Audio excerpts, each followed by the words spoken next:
Hi everyone, Aaron here for Zollotech, and the iPhone 12 series phones have been out for many months now, and more people ask me every day, should I buy an iPhone 12 or 12 series device, meaning 12 mini, 12, 12 Pro, or 12 Pro Max, or should I wait until the next series, the iPhone 13? Every year around September, Apple will announce a new phone and then release it either in late September or stagger the releases between September and November, depending on what phones they are, like they did last year.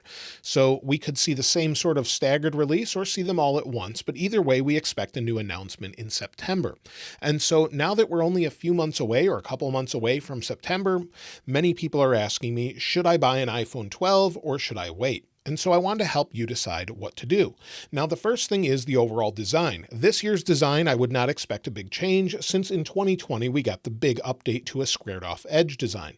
So we have the squared off edges. Of course, they added 5G, but we have squared off edges, some new cameras, and a look that goes back to what we had with an iPhone 5, 5S, or even the iPhone 4 and 4S.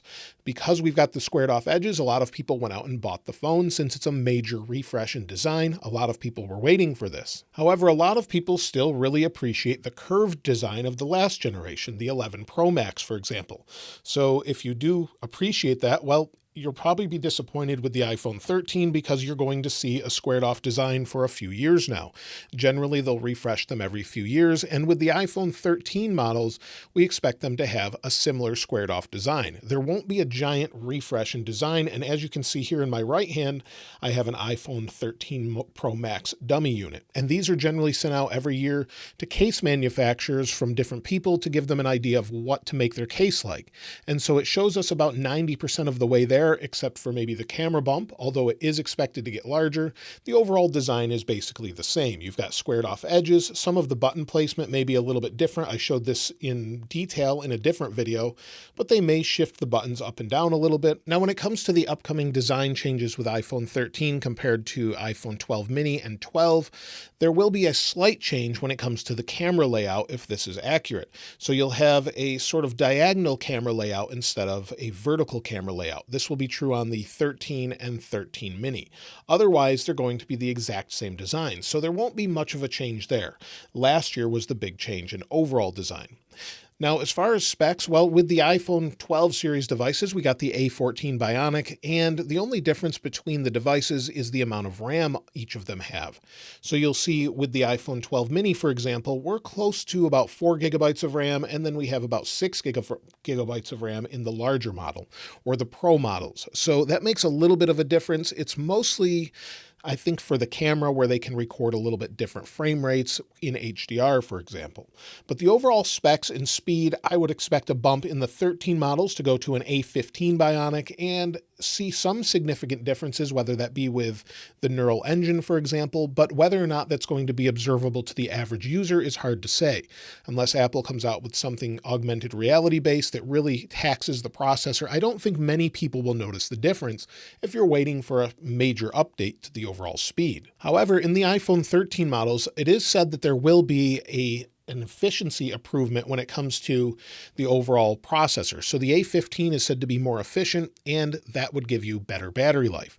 Now, battery life is not poor on any of the phones. The Mini will be the least because it just physically has a smaller battery, but you're going to get anywhere between 5 all the way up to 12 hours of screen on time, depending on your phone.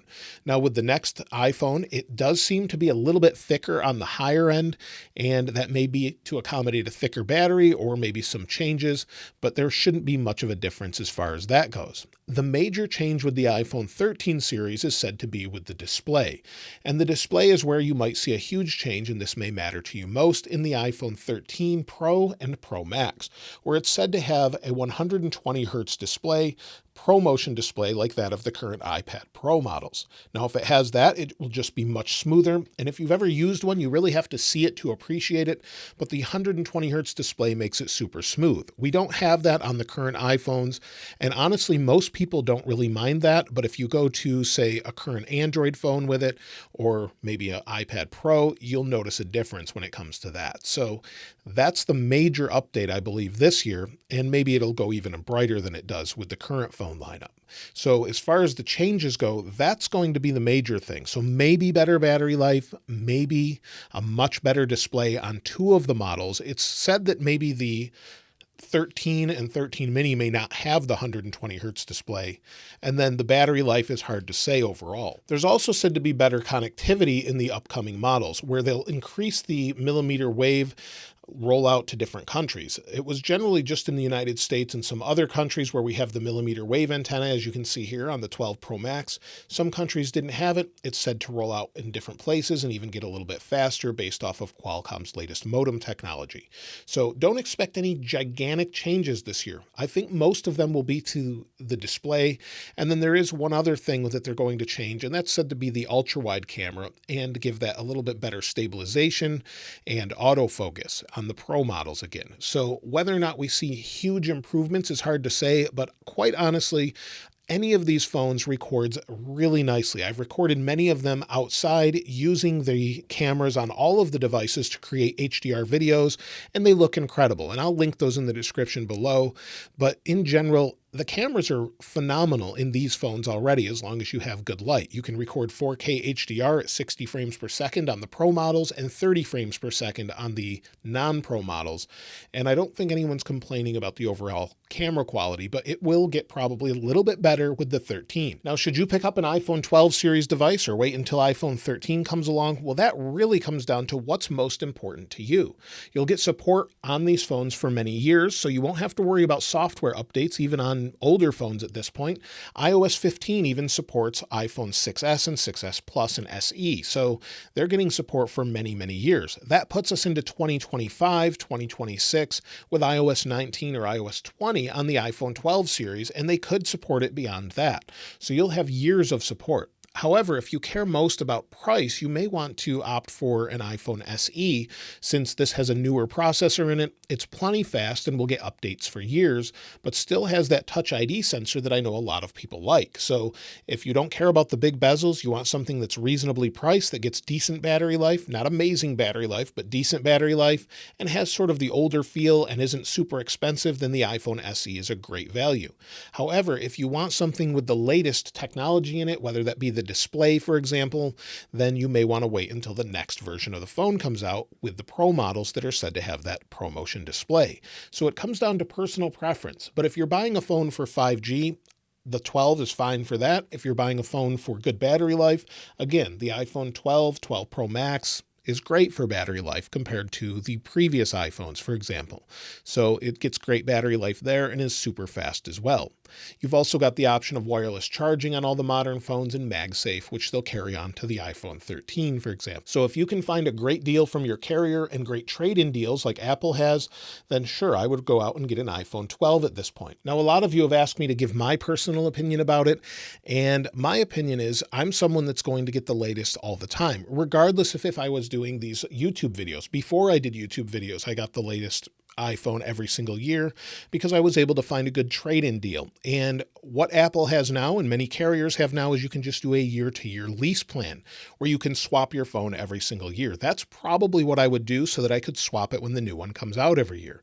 For example, one of my brothers does the exact same thing. He pays monthly for the phone, about $40 a month in the United States, and goes and reserves the next phone and picks it up when it comes out. So he'll get the latest phone every year just by doing that. He opts for the 12 mini, for example, and he'll go for the 13 mini when it comes out. So he'll do the same thing.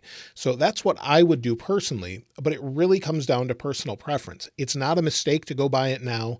They'll continue to support it for years and years, especially if you can get a great deal on it. However, do not expect them to reduce the price, as they've been discontinuing them lately on the latest versions. So last year, they discontinued the 11 series phones, the 11 Pro series phones, I should say, but they kept the 11. This year, they may keep the 12, for example, and discontinue all the rest and then just sell the 13. So every year they seem to do that. So don't wait for a discount now. There's probably good ones around, and it's definitely a good buy. It's super fast, and I would recommend it to anyone if they wanted to pick one up now. If you have to have the latest and greatest, then I recommend you wait. I'd love to hear what you think about this and what you've picked up in the comments below. And if you'd like to get your hands on this wallpaper, I'll link it in the description like I normally do. If you haven't subscribed already though, please subscribe. And if you enjoyed the video, please give it a like. As always, thanks for watching. This is Aaron. I'll see you next time.